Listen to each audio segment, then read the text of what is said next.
Is Lafayette really a good place to move in 2025, or is it a decision that you'll regret? Well, it has some pros and it has some major red flags that can make living here a complete nightmare. So in this video, I'm going to break down 13 reasons why people are struggling in Lafayette right now. From the lack of transportation to the skyrocketing insurance costs, these are the things that you need to know before making your move. And the worst part is it's something that's forcing people to leave altogether. So let's kick things off with something that you'll notice immediately after moving, and that is how difficult it is to get it out around without a car. Let's start light with the transportation in Lafayette. If you're used to reliable buses or maybe light rails or bike lanes, well, you'll need to adjust living in this type of city. The bus routes are extremely limited, and the traffic is truly getting worse as the city continues to grow, especially during rush hour. Even rideshare apps really aren't as fast as you would always expect. You can look at wait times anywhere between about 15 to 20 minutes in some areas. And of course, downtown is not really known for great parking. Be ready to circle a bit. It's not the worst you've ever seen, but it's definitely not the easiest. And you will likely either have to pay to be in one of the parking garages, or you'll have to pay, of course, by one of the meters on the side. If you're the kind of person who doesn't mind a little bit of extra drive time or planning your errands around traffic, then this won't make or break your move. But for others, there really can be a deep issue that really is tied to how much fun you can actually have once you get here. So let's talk about talking point number 2, which would be the quality of life erosion. So Lafayette still has its charming things about it, but it's not as vibrant as it once was. We've seen a lot of beloved restaurants shut down. We've seen local music venues really go quiet. Public pools and parks are really starting to age in some places, with maintenance budgets being stretched very thin. It's also a bit boring. It's not boring, but it's not booming like it was before in the good old days when the bars were all open doors and everyone was walking around a lot downtown. The good news is we do have quite a few dining options and some new places that are still popping up. It just not may be as lively as you would always want it to be as some major cities, but I would definitely say that there is some prime, delicious food that you can definitely have in this area that you'll still love. Public spaces, though, and parks, some of those, and the places such as downtown are really going downhill, but you have things that have been newer that have come to the area. For instance, Monk's Park is one of the finest places that we have, and they're continuing to make it better with walking trails, adding the new outdoor shopping market that they'll have for farmers markets. It's going to be truly a really wonderful space. But of course, the aging recreation facilities that we have around town are something that makes it a bit sadder. And of course, family entertainment. It's on the rise with a few chains that we have, such as Top Golf, and of course, we have Dave & Buster's, things of that nature. But other than that, the family fun can be a bit limited at times, unless your family's into sports. Then of course, there's sports to go watch, or you can play over in maybe like the Youngsville Center, things like that. But even if you're okay with fewer events or dated facilities, there's a slow shift happening that impacts Lafayette, what it's known for, its culture. So number 3, the culture identity changes that we're really starting to see. Lafayette's identity is truly evolving, and you'll still find, of course, the gumbo pots, the Zydeco and Cajun music, all the festivals that are around all of Cajun culture, but it's becoming more commercial in a lot of ways. Long-standing diners are closing, and of course, the national chains are moving in. They're filling in those gaps of those places. Even local festivals feel a little bit different. Maybe not as community as they used to be, and a bit more commerce is moving in.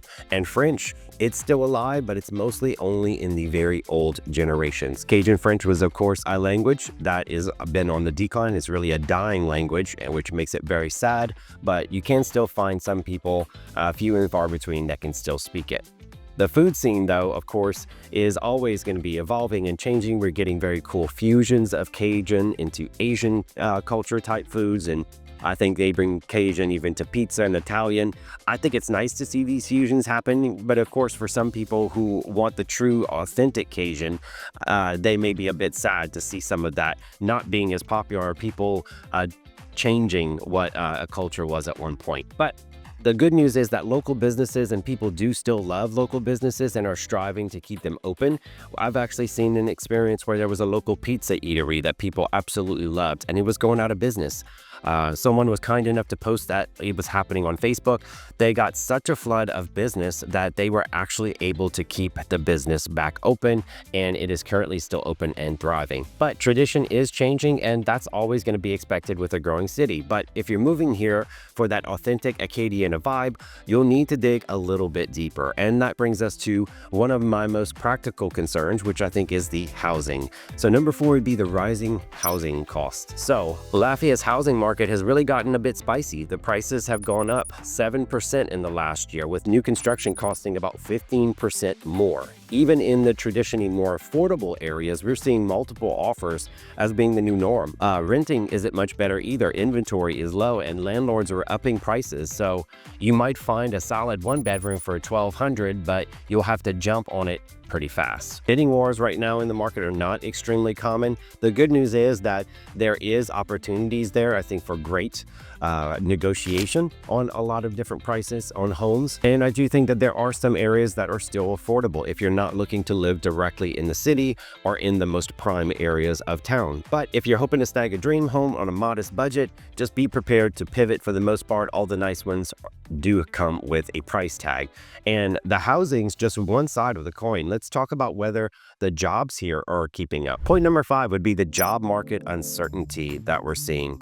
There are different local industries that we're seeing perform well, but we're also seeing if the salaries are keeping up with inflation, and it seems to be a bit tough. Jobs in the Lafayette market are really truly a mixed bag. Oil and gas has become shaky over the past, we would say, 20 years or so, and we're losing some tech startups to cities like Baton Rouge. Some sectors like healthcare are steady, but they're not scaling with demand. The salaries, well, they're not really rising fast enough to match the cost. So we know that really is a nationwide problem for many. If you're a person who works remotely, or if you already have a job lined up, then of course you're going to be absolutely fine. But otherwise, it might take a bit longer than expected to land the right gig that really is going to get you the money that you need to be able to survive here. I do think there are some new industries that are moving in, and all of the things that are pointing to places like Broussard are really scaling and looking at the infrastructure and the different ways that they can continue to attract more businesses by having low taxes and incentives that drive some of these businesses here. So I think the career growth that is possible for the future, and as it continues to thrive in the medical field, I think things will get a bit better. Let's look at number 6, the economic development stagnation in the area. So Lafayette really did have a big vision for growth, but some of it has truly been a bit stalled. Downtown is seeing more empty storefronts, and a few anticipated developments have been quietly put on the shelves that we were really excited about, such as the skyscraper that we were supposed to get. Other cities nearby are really grabbing the spotlight with new incentives and flashing new developments, but Lafayette really is in the area of playing catch up on those things. We do see that there are some new things like a brand new hotel and some commercial spots that are going to be opening up downtown with some new developments. Those types of things are really, really exciting. A brewery, places to eat, things like that. One of our local things that I think we're very proud of is LUS Fiber, which has just been rebranded to LTF Fiber. It is a great high-speed internet service and connectivity that really fuels a lot here in Lafayette. It's the internet that I'm actually using right now, and it actually works extremely well. They have great ratings, and they are doing a lot about pouring back into the community, and we love that they are locally and community owned. So Lafayette on the tech side is improving in its connectivity, and they have large incentives where I think we're going to see some huge changes, especially on that end going forward. But growth is really what fuels a city's energy, and when it's slow, everything starts to feel stuck. And that's especially tough for families who count on strong schools. So that moves us to point number 7, the educational system concerns that we have. So a school's meeting and performance benchmarks, those things are what is the most concerning. Education is a sore spot for a lot of locals. Some schools are still not great, and the teacher turnover is high. And popular schools are absolutely packed. So one family I worked with, they had to fight to keep their kids in a 30-plus student classroom. And private schools, they are full, they are expensive. At $12,000 a year or more, they're no longer a guaranteed backup plan. We do have the ARCA schools, which they are called the Renaissance Academy, that are really opening up all over the city. Those are charter schools, so it has to be done by lottery. So not everybody can get an opportunity to go to those schools, but they are highly desirable. And the good news is that they still do integrate with the public school system. But of course, school tuition is up sharply. We're seeing that across the board. Overcrowded classrooms can be a thing. High teacher turnover is up to 25%. So all of things to keep in mind. But when education feels uncertain, it puts more pressure on families, especially when paired with the basic city systems that are really starting to crack. So let's talk about number 8, the infrastructure challenges. So really, old pipes, backed up drainage, and slow roads, it's all part of the infrastructure story. We've had 3 main water line breaks in just a single neighborhood this year. Public transit is still limited, and traffic on Johnson Street, well, what used to be a maybe 15-minute drive is now pushing up to 30 minutes in rush hour, which really sucks. Power outages, of course, can become more common. We have big trees, large oaks, things that drop branches, and so, of course, anytime we have any kind of strong winds or any rainstorms that are super heavy can cause a little bit of issues on the side of keeping your power. Or in some cases, if the drainage gets overwhelmed, we can see things as water getting into people's homes. We haven't had any major floods here since 2016, but there are some areas that we had seen pop up flash flood showers, and unfortunately some homeowners did take on water. So something to be aware of course, studying your flood zones and understanding where your home is placed always can make it more strategic, or just having flood insurance can really curb any major headaches that you could have on that end. You expect bumps in the road, of course, with any growing city, but let's throw in weather extremes and it truly can become a real headache. So let's talk about number 9, which is the climate and environmental issues that we are seeing in the area. So heated advisories now run from May all the way through October. And of course, the storms are getting wilder. Homes are not in flood zones, and sometimes they do see water damage. And cooling off, well, expect your energy bill can reflect with that heat if you don't have an extremely efficient home. $300 to $400 electric bills in the summers can really hit a homeowner's pocket if you do not have the proper things in place to properly insulate your home, good windows, or if you're not running at an energy efficient capacity with all of your things. There are about 45 days or more over the year that you will usually hit 95 degrees or more. The nice thing is that I have seen the falls and also the springtime extending a bit more. Don't know if that's coming from just simple changes of the planet over the years, but I do think that our spring and our fall has gotten longer because it used to just go directly from winter right into summertime and we were all sweating. But flood insurance costs has gotten expensive, and for some it's even doubled. So also something to be, of course, aware of. And then there's always hurricane risk. Of course, we need pretty much a direct target to reach this far inland, but of course, it can still be something that you have to keep your eyes on. So when extreme weather really meets outdated infrastructure, it can affect more than just your comfort. It affects your health. So let's talk about that as well. Number 10 being the healthcare access issues that we may have. Overall, I would say doctors are easy to access. Specialists can be a bit backed up if that's someone you need to see. Of course, there's plenty of mental health facilities in the area, but some of those we're finding out have very high amounts of people. In some cases, you're even have to go to another area if they are too full. Specialists sometimes can be waits from anywhere from 3 to 4 or even up to 6 months. And of course, there's clinic closures. So healthcare isn't as accessible as it once was. You can wait up to 6 months to see a specialist. Of course, we have lots of little urgent care for centers all over the area, but if you're needing a surgery, sometimes you can end up waiting a good while before you're able to access that. Mental health care, well, good luck finding available therapists without traveling or waiting a pretty decent amount of time. It's doable, but you'll need patience and, of course, a good insurance plan.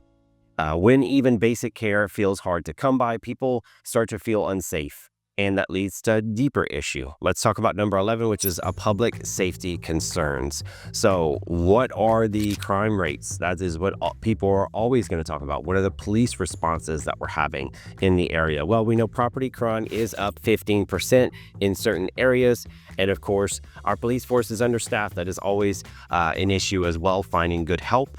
And then, of course, the security costs are starting to rise as well. So, property crunch creeping up, especially in new subdivisions with poor lighting or very limited patrol. But some residents are waiting for, anywhere from 30 minutes for non-emergency response situations. And of course, the more and more people are installing home security systems because they want to be safe or putting measures in place for themselves. It's not dangerous, of course, to live here, but it's definitely also not as easygoing as it once was. You got to keep your doors locked. Of course, keep your property safe, your back gates locked, and it's going to be a much better life for you. But safety concerns can be serious, but there's also another shift that may be even more impactful, and it's how connected people feel. Let's talk about number 12, social division and community changes. Really, we're seeing our neighborhoods start to evolve. Some neighborhoods are thriving while others can really feel a little bit behind. Displacement is real, and of course, family-owned shops are replaced by high-end boutiques. We're seeing a lot of chains that move in, and some of the more privately owned end up moving out. And as a result, people can start to feel a bit less connected. There's less mixing, less sharing, and fewer places for real community to happen. You probably have to go find the festivals. Most neighborhoods can be on the quiet side if it's not a super family-oriented neighborhood where a lot of people are outside. Most people's doors are closed up and it's real quiet. Of course, with all of that, the gentrification, the cost of living, isolation leads us to the most heartbreaking shift of all, which I think is number 13, the fading Southern hospitality and community feel that Lafayette loves so much. So this really is a place where I feel like you can truly experience Southern hospitality in a way that you cannot get in other places in the country. But it used to be a place where you'd meet your neighbors really on day one. And now I've had clients that live in neighborhoods for months without really speaking to a lot of people around them. The porch hangs, the crawfish balls, the Sunday gatherings are becoming more and more rare, I think, but people are more and more busy these days, working long hours and are really exhausted. And it becomes harder and harder for people and families, I think, to keep up and to meet other people. But people do skill gear. They're just busier. They're more tired. And of course, that leads to less connection. So if you're seriously thinking about moving to Lafayette, make sure you go in with your eyes completely wide open. While the city has its storm, these 13 major challenges truly are really affecting every single resident here. Whether it's traffic, it's flooding, it's rising costs, or job uncertainty, it's really crucial, obviously, that you weigh your options before you make your move. So if you want more insider insights and you'd really like to know what it's like living here in Lafayette, or you just need help finding the right place to call home, just drop me a comment below, reach out directly. I would love to help you make the most informed decision possible. Of course, my number's here on screen. See you guys in the next video.